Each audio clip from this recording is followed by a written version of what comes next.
Today, many of the respondents put in their appearance. Luthra brothers also put in their appearance. The Sarpanch also appeared before the court through his lawyer. They sought some time to file a reply. That time has been granted by the court.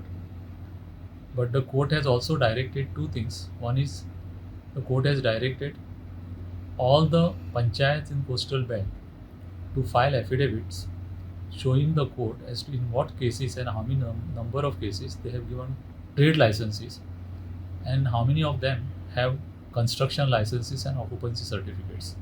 So this is most important order that has been made by the court.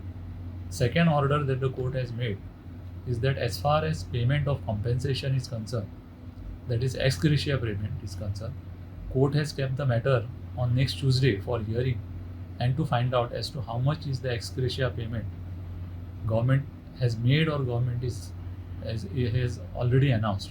So the matter is fixed on next Tuesday on that aspect only.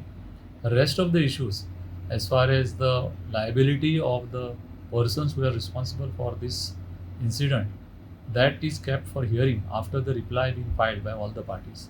So that is the situation as of today.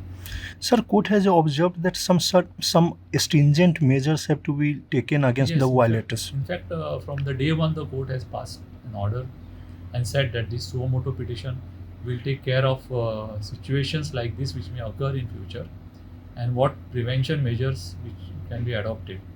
That is also said by the court.